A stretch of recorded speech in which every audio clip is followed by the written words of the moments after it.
습니다. 구약성경 사무엘상 26장입니다. 구약성경 사무엘상 26장 6절입니다. 이에 다윗이 햇사람 아히멜렉과 스루야의 아들 요압의 아우 아비새에게 물어 이르되 누가 나와 더불어 진영에 내려가서 사울에게 이르겠느냐 하니 아비새가 이르되 내가 함께 가겠나이다. 아멘.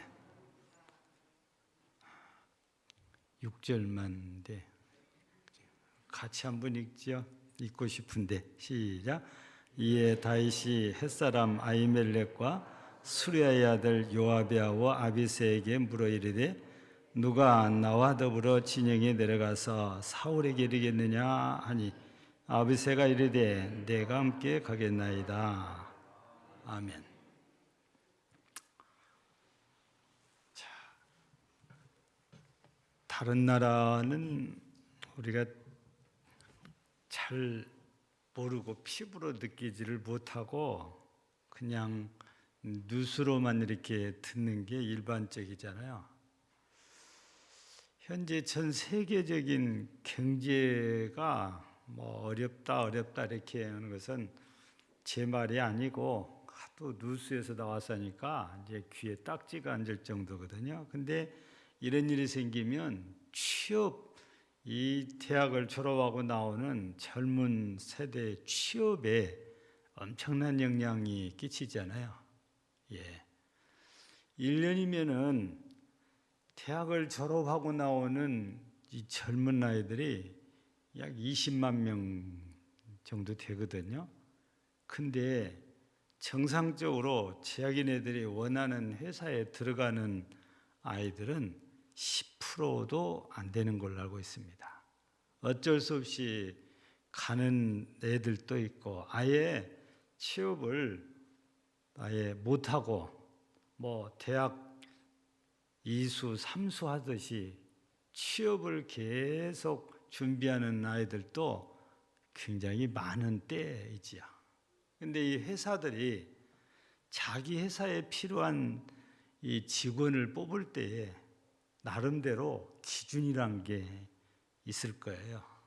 근데 그 기준이 어떻게 보면 회사가 틀리니까 다를 것 같지만 공통적인 사항이 분명히 있지 않을까 싶어요.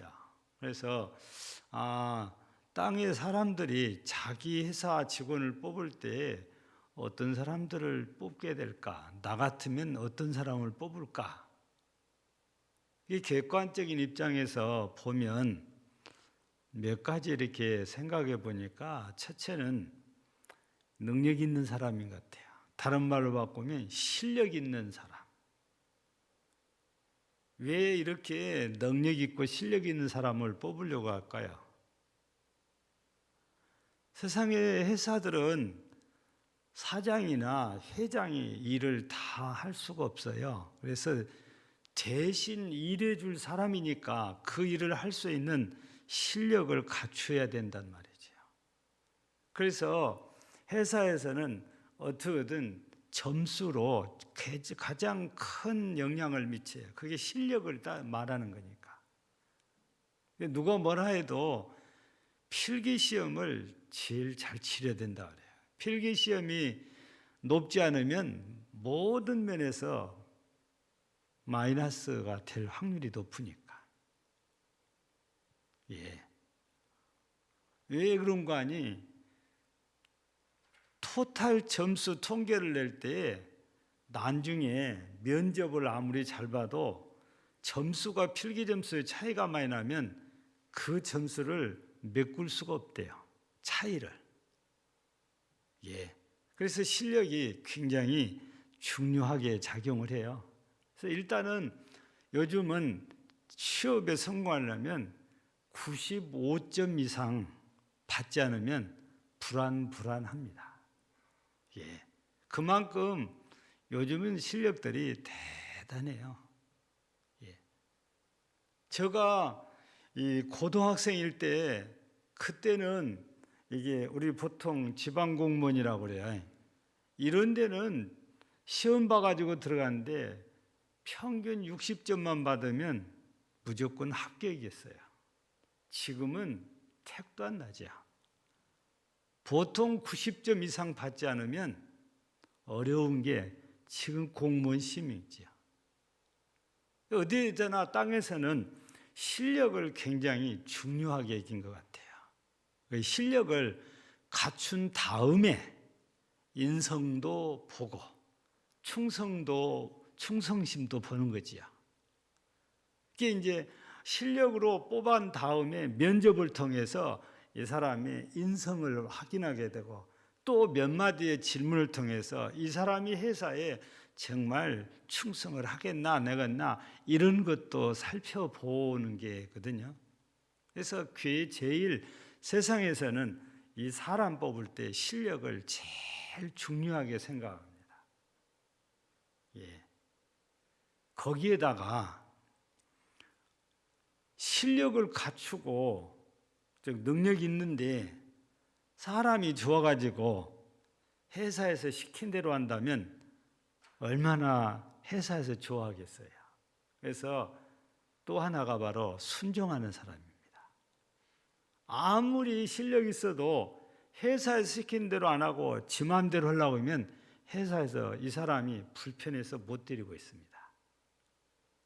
그러니까 실력에다가 회사에서 요구하는 대로 일을 잘 해줄 이런 순종적이고 충성된 사람을 세상에서는 좋은 일꾼이라고 이렇게 뽑아서 사용을 하고 그에 합당한 대우를 이렇게 해주거든요. 근데 오늘 우리가 성경을 한 절만 읽었는데 이 본문은 사울 왕에게 다윗이 한참 쫓겨다니던 그때에 보통 황무지라고도 불러요. 십이라는 황무지 수풀에 하일라라는 산이 있는데 그 산에 숨어 있을 때 이 십 사람이 사울에게 고변을 합니다. 다윗이 하일라 산에 숨어 있습니다. 그러니까 사울 왕이 군사 3,000을 데리고 이곳으로 와서 산 아래에다가 진을 칩니다. 예. 적국도 아니고 자기 나라인데 혹시 다윗이 와서 자기 죽일까 봐 그랬는데 그런지 진영을 갖출 때도 한 가운데 사울 왕의 거처가 있고 빙빙 둘러서 병사들이 거처를 하고 또 그것도 당번을 정해서 다 지키도록 했는데 이때에 산에서 숨어가지고 다윗이 이런 모든 것들을 다 보고 있습니다. 여러분 보통 일하면 이 정도 되면 다윗이 딴 데로 밤에 몰래 도망가는 것이 상식이 아닙니까?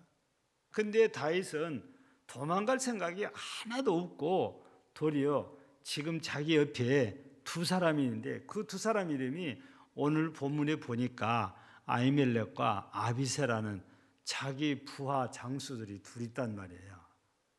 이 두 사람에게 하는 말입니다. 오늘 이 6절이 하는 말이거든요.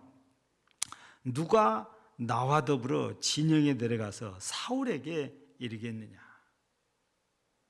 아니 도망가도 걱정일 텐데 도망을 간 게 아니고 자신을 죽이려고 군사 3,000을 데리고 와 있는 그 사울 왕의 진영 한가운데에 들어가겠다는 겁니다.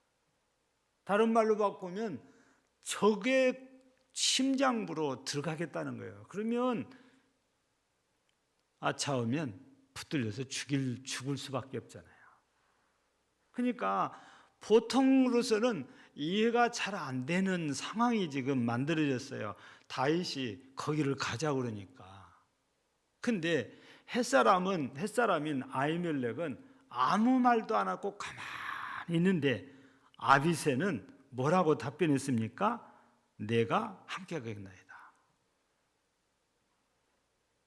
그래서 결국에 다윗과 아비새가 함께 이 사울이 자고 있는 장막 안에까지 들어가게 되잖아요. 여기서 우리가 세상에서는 실력 있는 사람, 인성이 좋은 사람, 충성스러운 사람, 순종적인 사람, 이런 사람들을 이렇게 사용한다고 그러는데, 그러면 하나님께서는 어떤 사람을 불러 쓰실까? 오늘 저녁에는 이제 제목대로 하나님이 쓰시는 사람은 어떤 사람인가, 이 말씀을 잠깐 나누려고 하는 것입니다. 본문을 통해서. 여러분, 여기서 아히멜렉이 아무 대답도 하지 않는 이유가 뭘까요? 다윗이 하려고 하는 행위가 합당치 않다는 겁니다. 보통 사람들의 생각이 거의 다 비슷해요. 큰일 납니다. 왜 위험한 곳에 가시려고 합니까? 근데 그걸 말로 반대 의사 표현을 할 수가 없으니까 그냥 가만히 있어요. 아무 말도 않고 가만히 있는 거죠. 그게 묵묵부답으로 반대를 표현한 거거든요. 근데 아비새는 아니에요. 내가 함께 가겠나이다 그래요. 여러분, 여기서 볼 때에 다윗이 결국에 아비새를 데리고 거기를 갔다 오잖아요. 이걸 보면 하나님께서 쓰시는 사람은 누구냐? 하나님의 말씀에 절대 순종하는 사람입니다. 세상에서는 실력, 능력이 우선이지만 하나님은 그거 보지를 않아요. 순종할 줄 아는 사람. 상황이 지금 거기를 가면 안 되는 상황인 것은 다윗도 알고 있었을 거예요. 그럼에도 불구하고 누가 나하고 같이 저 사울의 장막에 같이 가겠냐. 보통 사람들은 위험하니까, 큰일 나니까 가시면 안 됩니다. 이렇게 만류하게 돼 있어요. 근데 아비새는 예, 제가 함께 가겠습니다 하고 곧바로 자발적으로 순종의 의사를 표현을 하는데, 아비멜렉은 반대 의사를 그냥 침묵으로 표현을 해요. 근데 여러분이 성경을 눈여겨 한번 보세요. 이후에 전개된 일을 보면 이후에 아비멜렉은 이름이 안 나옵니다. 근데 아비새는 이후에 승승장구합니다. 여러분, 보통 사람들도 똑같은 상황이면 자기 말 잘 듣는 사람을 늘 함께하고 싶고 데리고 가고 싶고 일시키고 싶고 그러거든요.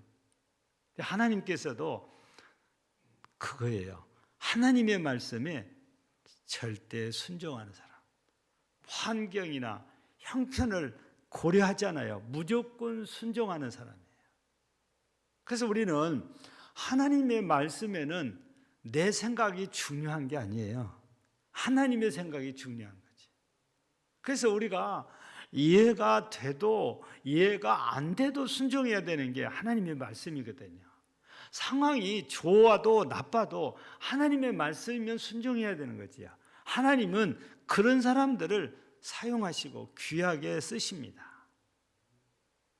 이렇게 아비새가 여러 가지 상황이 안 좋은데도 불구하고 예, 제가 함께 가겠습니다 하고 순종의 의사를 표현했던 것처럼 우리가 성경을 보면 아비새처럼 순종하는 사람이 여러 있는데 그 중에 이런 안 좋은 상황에서 순종한 사람이 또 있어요. 그게 누구냐면 이사야 선지자입니다. 우리가 이사야서 6장을 보면 하나님께서 엄청 고민을 하시다가 하나님의 뜻을 전할 사람을 찾아요. 근데 하나님 보실 때는 그 사람이 얼른 안 보이거든요. 그래서 하나님께서 뭐라고 하시냐면은 내가 누구를 보내며 누가 우리를 위하여 갈꼬. 그러니까 이사야가 이걸 들었던지 주여 내가 여기 있사오니 나를 보내소서. 그냥 자원해서. 근데 이때 당시의 상황입니다. 우리 이사야서 6장을 통해서 보면은 6장 1절에 당시에 이스라엘의 정치 상황이 우시야 왕이 죽던 해라고 돼 있어요. 그건 우시야 왕은 유다 나라 남쪽 유다의 왕이잖아요. 근데 이 유다가 그 연약한 유다를 굉장하게 강성대국으로 만드는 왕이에요. 나이는 어렸을 때 16살 때 왕이 되는데요. 진짜 유다를 당시에 대단한 나라로 만든 데 공을 세운 사람이에요. 그래서 우시야 왕 때는 모압도 에돔도 전부 다 유다에 조공을 바쳤어요. 근데 이렇게 잘 되니까 우시야가 좀 교만해졌어요. 제 말이 아니고 이 역대하 26장을 보면은 이 우시야가 교만했다고 써져 있습니다. 교만해가지고 뭘 하냐? 하나님 앞에 분향하는 일은 오직 제사장들만 하는 일인데 왕이라고 자기가 성전에 들어가서 제사장들을 다 밀치고 자기가 분향을 해요. 그러니까 대제사장부터 제사장들이 왕이시여 이 일은 왕이 하실 일이 아닙니다 하고 만류를 해도 자기가 왕이라고 하면서 자기 마음대로 분향을 이렇게 하려거든요. 근데 이걸 만류하다가 보니까 이 우시야 왕의 이마에 갑자기 병색이 생겨버린 거예요. 그게 나병이었잖아요. 그래서 대제사장이 제사장들에게 명령을 하면 급히 왕을 끌어내라. 그냥 모시고 가라가 아니라 성경에 끌어내라고 해요. 그래서 성경에는 우시야 왕을 급히 쫓아냈다. 그렇게 기록이 되어 있습니다. 그날부터서 우시야가 왕자에 앉지 못하고 별궁에 따로 지냅니다. 나오지도 못하고 꼭 감옥살이 하는 것처럼 살아요. 그리고 아들 요담이 통치를 하거든요. 이렇게 별궁에서 나병 때문에 고생하다가 죽었어요. 바로 그 죽던 해. 근데 성경을 보니까 이 역대하 27장에 보면 요담이 아버지가 죽고 정식으로 왕이 올랐는데 25살에 왕이 됐어요. 그래가지고 16년을 통치를 합니다. 그런데 요담이 우시야가 처음에 그랬던 것처럼 다윗처럼 하나님 앞에 정직하게 행해요. 그러니까 하나님께서 계속 은혜를 주시거든요. 한 번은 암몬이 침략을 했다가 도리어 그 유다에게 패해가지고 엄청난 조공을 갖다 바치게 됩니다. 그래서 성경에는 요담 왕 때도 하나님 앞에 정직하게 자라니까 하나님께서 유다를 강하게 해주셨다고 그래요. 그러니까 하나님 앞에서 정직하게 순종해서 하면 하나님께서 은혜를 주셔서 이렇게 지켜주시는데 이 우시야도 잘하다가 갑자기 교만해져 가지고 분향하려다가 문둥병에 걸려서 별궁에 갇혀서 살다가 죽게 된 건데, 그런데 이상한 게 요담도 왕으로서는 손색이었고 정말 잘했는데, 근데 그때 당시에 이스라엘 백성들, 유다 백성들의 상황이 어쩌냐? 하나님 앞에 악을 행하고 있었다고 말해요. 성경에 그렇게 기록이 돼요. 이런 이스라엘을 보고 하나님께서 고심하다가 결론을 내린 거죠. 뭐냐? 이대로 두면 안 되겠다. 이스라엘을 멸해야 되겠다. 근데 바로 이 소식을 누가 가서 전할 거냐고 말이에요. 여러분, 좋은 소식은 서로 전해도 상관이 없어요. 누가 전해도 상관이 없어요. 그런데 안 좋은 소식은 자칫 잘못하면 돌 맞아 죽을 수도 있어요. 당시만 해도 요담이 왕했을 때도 이스라엘은 아무 문제가 없는 것처럼 보여졌거든요. 하나님께서도 한편으로 계속 강하게 해줬으니까. 그런데 백성들이 타락하고 있으니까 하나님께서 앞으로 이 나라를 멸해야 되겠다. 근데 이 소식을 전해야 되겠는데 갈 사람이 없었다는 겁니다. 근데 이때 바로 이사야가 주여 내가 여기 있사오니 나를 보내소서. 여러분, 안 좋은 소식은 서로 안 가려고 그러거든요. 근데 이사야 선지자는 안 좋은 소식인데도 불구하고 주여 내가 여기 있사오니 나를 보내소서. 가서 죽을 수도 있는 거잖아요. 지금 눈에 보이는 건 이스라엘이 망한다는 것은, 남쪽 유다가 망한다는 것은 전혀 이해할 수가 없으니까. 그러면 나라가 망한다고 했을 때 백성들이, 신하들이 어떻게 생각하겠어요? 아니, 완전히 국군이 기울어 있은 때에 에레미야가 그렇게 해도 에레미야를 잡아 죽이려고 그랬잖아요. 근데 요담왕 때는 전혀 그런 기운이 없었어요. 그런데도 타락한 백성들 때문에 하나님께서 마음의 결정을 내리신 거예요. 이 유다도 멸해야 되겠다. 아무렇지도 않은데 나라가 망한다고 그러면은 가만두지 않아요. 여러분, 우리 생각이 어떠냐면은 어려워도 우리 같이 힘내서 같이 잘합시다. 독려하고 격려하고 그래야 되는 거잖아요, 지도자는. 근데 이 선지자인 지도자가 나라 망한다고 그러니 백성들이 좋아하겠어요? 정부에서 좋아하겠냐고요? 다 안 좋아하지요. 때려 죽이려고 할 거예요. 네, 이런 위험한 소식인데도 이사야는 자원해서 주여 내가 여기 싸우니 나를 보내소서. 위험합니다. 다윗과 아비새가 사울에게 가는 것이 위험한 것처럼 이사야 선지자도 이 소식을 가지고 정부에게, 백성들에게 전하는 건 생명이 위험한 거예요. 하나님은요, 그런데도 불구하고 순종하니까, 자원에서 순종하니까 이 사람들을 사용하십니다. 그래서 하나님께서 쓰시는 사람은 먼저 능력을 보는 거 아니고 순종하느냐 안 하느냐, 그걸 보신다고 말해요. 그러면 능력 있는 사람, 실력 있는 사람, 하나님께서 어떻게 생각하실까요? 그거 별로 하나님은 중요하게 생각하잖아요. 사람은요, 내가 갖고 있지 않는 걸 갖고 있으니까 능력 있다, 실력 있다, 그래가지고 참 귀한 분이라고 모셔가려고 했지만, 이 땅에 살고 있는 사람들은 하나님의 능력을 능가한 사람이 아무도 없어요. 하나님은 무엇이든지 다 할 수 있는 능력을 가지고 계십니다. 그러니까 능력 있는 자가 필요 없는 거예요. 하나님의 말씀에 순종하는 자가 필요한 거지, 능력 있는 자가 필요한 거예요. 아무리 능력이 있다 한들 하나님을 능가할 수 있겠습니까?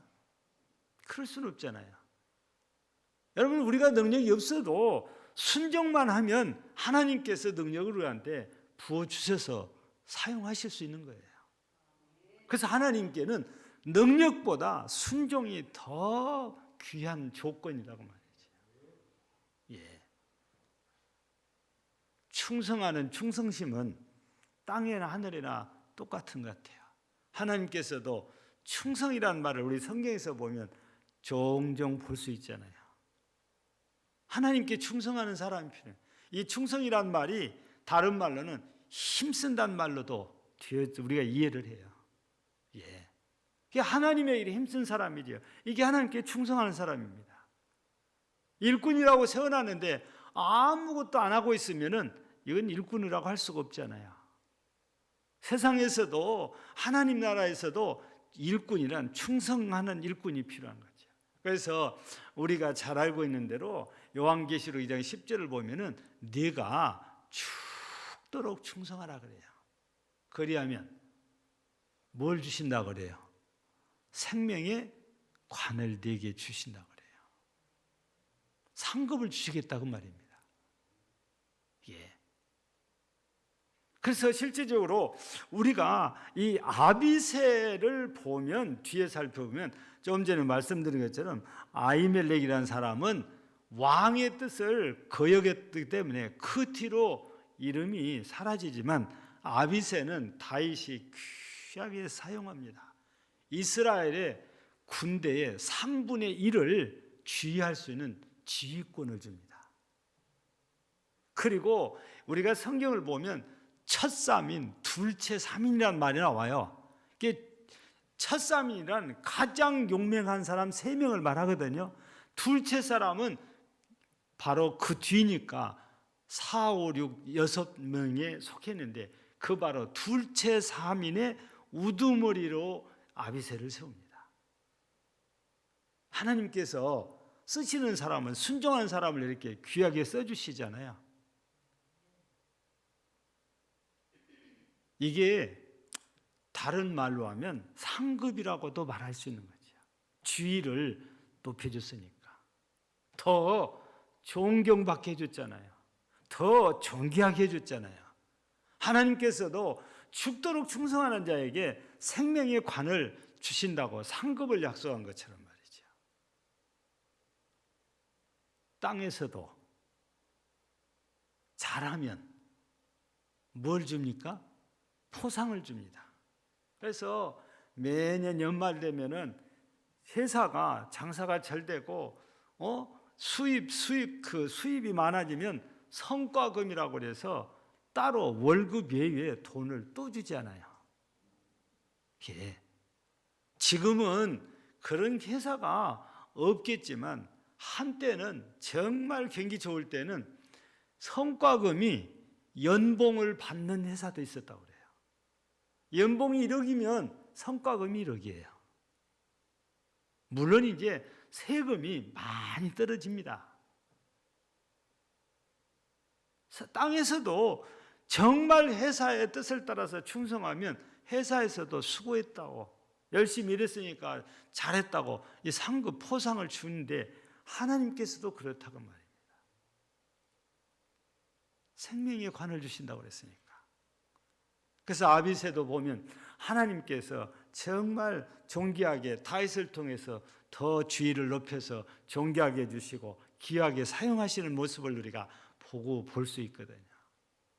여러분, 하나님께서 우리 사람하고 다른 부분들이 많은 거잖아요. 우리 사람은 다윗을 기름 부으려고 할 때도 외모를 사무엘이 봤잖아요. 근데 하나님께서는 너희는 외모를 보지만 나는 마음 중심을 보느니라 하시면서 사무엘이 첫 아들 엘리압에게 기름을 부으려고 하니까 아니다. 둘째도 셋째도 7채까지 아니라는 거예요. 그래서 결국에 들에서 양치고 있는 다윗을 데려오니까 이가 크니라. 그래서 사무엘이 다윗에게 기름을 붓게 된 거죠. 여기서 하나 더 하나님이 쓰시는 사람은 믿음의 사람이라는 거죠. 우리가 시편을 보면 다윗은 어렸을 때부터서 절대 하나님이에요.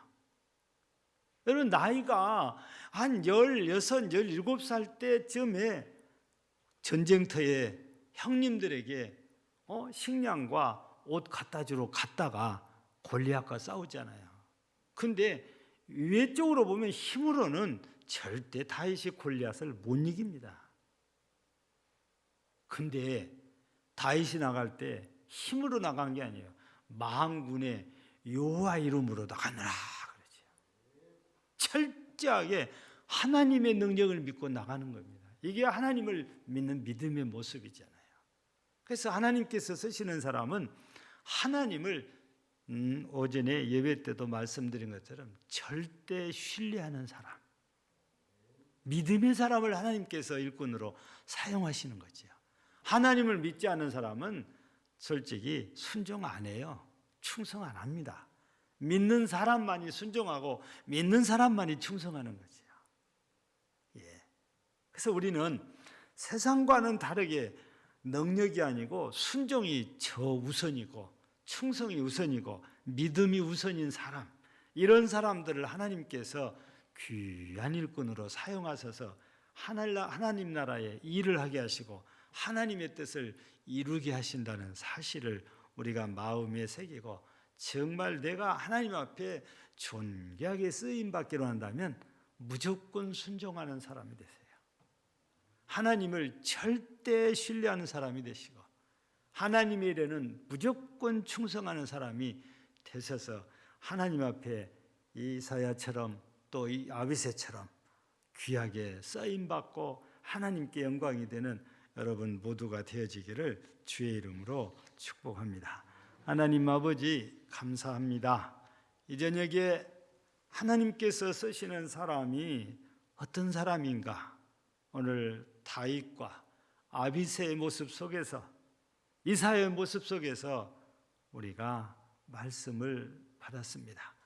세상에서 하는 것하고 달리 하나님께서는 실력이나 능력보다 순종하는 사람을 일꾼으로 쓰시고, 충성스러운 사람을 일꾼으로 쓰시고, 하나님을 절대 신뢰하는 사람을 일꾼으로 쓰셔서 하나님의 나라를 위해서 일하게 하시고 하나님의 뜻을 이루게 하시고, 이렇게 충성된 자들을 하나님께서 귀히 여기사 생명의 관을 상급으로 주신다 하셨습니다. 우리 모두 아비새처럼 이사야처럼 우리 순종하고 충성하고 믿어서 귀하게 쓰임받는 복된 성도들이 되게 하옵소서.